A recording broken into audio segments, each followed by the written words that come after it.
இடம்பொருள் நேயர்களுக்கு வணக்கம். ஸோ இன்னைக்கு பார்த்தீங்க அப்படின்னா இப்போ பாக்யலட்சுமி சீரியலில் பாக்கியா கிட்டக்க ராதிகா நிறைய பேர் கேட்ட ஒரு கேள்வியை ஆன் ஸ்க்ரீன்லேயே கேட்டுடுறாங்க. என்னென்னா ஏற்கனவே நம்ம இங்கே மதியானத்துக்கு மேலே ஹோட்டலில் போய் இருக்கவே முடியல, இங்கே இருக்க பிரச்சனைகள்லாம் அங்கே போக முடியல அப்படின்னு புலம்பிகிட்டு இருக்காங்க பாக்கியா. அந்த சமயத்தில் பார்த்தீங்க அப்படின்னா நீங்கள் என்ன நடந்தாலும் பரவாயில்ல, நீங்கள் விடுங்க ஆண்டி, நாங்கள் பார்த்துக்குறோம் அப்படின்னு சொல்லிட்டு இப்போ அமிர்தா ஒரு ஆறுதல் சொல்லிகிட்டு இருக்காங்க. அந்த சமயத்தில் கரெக்டாக இப்போ அங்கே ராதிகா உங்கள்கிட்ட ஒன்று பேசணுங்கிறாங்க. என்னென்னா உங்களுக்கு ஒரு விஷயம் நடந்துச்சுல, உங்கள் வாழ்க்கையில் ஒரு பிரச்சனை வந்துச்சுல அப்படிங்கிறாங்க.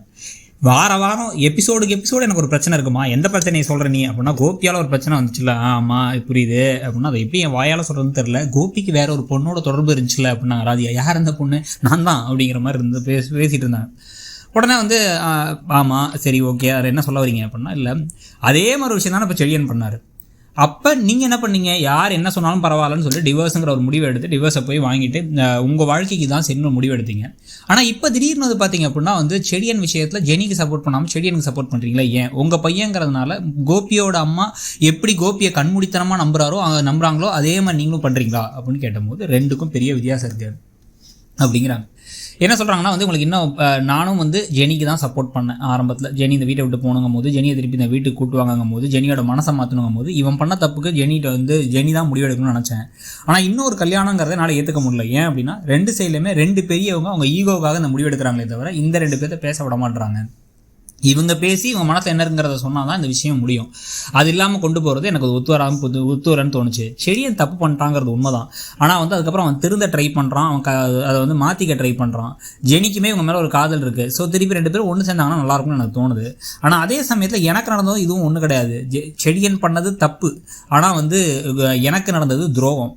என்னை ஏமாற்றி எனக்கு தெரியாமல் எனக்கு டிவோர்ஸ் அப்ளை பண்ணி வச்சு அவர் அப்ளை பண்ணதை தான் நான் சரி ஓகே நான் கேட்டு வாங்கிட்டு வந்தேனே தவிர ரெண்டுக்கும் பெரிய வித்தியாசம் இருக்குது, ரெண்டையும் சேர்த்து கம்பேர் பண்ணாதீங்க அப்படின்னு ராதிகா புரிகிறது அப்படின்னு கிளம்பி போயிட்டாங்க. இதுக்கப்புறம் எழில் வராரு. எழில் நைட்டெல்லாம் தூங்கவே இல்லை. செடியன் புலம்பிகிட்டே இருந்தான், நானும் தூங்கவே இல்லை ஒழுங்கா அப்படின்னு சொல்ல, உன் அண்ணனை ஒழுங்காக பார்த்துக்கூடா, அவன் ரொம்ப கவலையிலையும் யோசனையிலையும் இருக்காண்டா அப்படின்போது நான் பார்த்துக்கிறேம்மா அப்படிங்கிறார். இந்த சமயத்தில் பார்த்தா செடியன் ஹாலில் உட்காந்துருக்காரு. இன்றைக்கி ஒர்க் ஃப்ரம் ஹோம் எடுக்கிறோம் அப்படிங்கிறாரு. ஆஃபீஸ்க்கு போனாதானப்பா நல்லாயிருக்கும் அப்படின்னு கோபி பேசிகிட்டு இருக்காரு. ஸோ மாற்றி எல்லாம் பேசிகிட்டு இருக்கும்போது யாரோ ஒருத்தவருக்கு வழி சொல்லி ஈஸ்வரி கூப்பிட்டு வராங்க. இப்போவே நமக்கு தெரியுது ஏதோ ஒரு தப்பு நடக்குது அப்படின்ட்டு. யாருன்னு பார்த்தா என்னுடைய சொந்தக்கார பொண்ணு தேன்மொழியுடைய ஹஸ்பண்டுடைய தெரிஞ்ச பொய் தான் அப்படின்னு யாரோ ஒருத்தரை கூப்பிட்டு வந்து இவர் புரோக்கராக இருக்காருங்கிறாங்க. இவர்கிட்ட இப்போ வேறு மதத்து பிள்ளையை கல்யாணம் பண்ணிக்கிட்டான், அதுக்கப்புறம் உங்களுக்கு மனசு ஒத்து வரல, பிரிஞ்சுட்டாங்க. இப்போ இவனுக்கு ஒரு நல்ல பொண்ணாக வேணும், எங்களை அனுசரித்து போகிற பொண்ணாக வேணும்னு சொல்லிட்டு இருக்கும் போதே கோபி அங்கே ஆர்வமாக இருக்காரு. அந்த பக்கம் பாக்கியா பாத்திரத்தெல்லாம் கடகடான்னு போட்டுட்டு வெளில நிற்கிறாங்க. நம்ம அப்புறம் பேசிக்கலாம் பாக்கியம் அப்படிங்கிறாங்க ஈஸ்வரி. பாட்டி அப்படிங்கிறாரு இவர். இந்த பக்கம் செடி என்ற நீ பேசாமறா அப்படின்னு சொல்ல, ஒரு நல்ல பொண்ணாக வேணும் பார்த்து சொல்லுங்க அப்படின்னு சொல்லிட்டு அவர் என்ன கிளம்புறமான்னு கிளம்பிடுறாரு. உடனே இப்போ கடுப்பாய் செடி என்ன நினச்சிட்டு இருக்கீங்க, இந்த பக்கம் பாக்கியா என்ன நினச்சிட்டு இருக்கீங்க, அவங்களுக்குள்ள இருக்க குட்டி பிரச்சனை நீங்களே பெருசாக்காதீங்க, அவங்க சேர்ந்துருவாங்க திருப்பி அப்படின்னா அதை அவங்க டிவோர்ஸ் அப்ளை பண்ணுறது மாதிரி யோசிச்சிருக்கணும் அப்படிங்கிறாரு கோபி. இதெல்லாம் ஒத்து வராது, எனக்கு இதை பிடிக்கல, எனக்கு இந்த மாதிரி கல்யாணம் பண்ணிக்கல விருப்பம் இல்லை, என்ன கேட்காம இதை முடிவெடுக்காதீங்கன்னு செடியன்னு சொன்னால், எங்களுக்கு தெரியும் நீ தடவை நீ அவனுக்கு முடிவெடுத்த, இப்போ நாங்கள் முடிவெடுப்போம் அப்படின்னு இந்த மாதிரி ஒரு பைத்தியக்காரத்தனம் பேச்சை பேசிகிட்டு இருக்காங்க. பேசிகிட்டு இருக்கும்போதே கடுப்போட உடனே செடியன் வெள்ளைக்கிழமை போயிடுறாரு. ஜாதகத்தை எடுத்து வைங்க, அதெல்லாம் பார்க்கணும், நாங்கள் அவன் இப்படி தான் பேசுவான், அப்புறமா அவன் பார்த்து சரி பண்ணிப்பான், எனக்கும் கோபிக்கும் தெரியும் என்ன பண்ணுன்ட்டு அப்படின்னு வேற பாக்கியாட்ட சொல்லிட்டு போகிறாங்க. பாக்கியா அத்தை அப்படிங்கிறாங்க.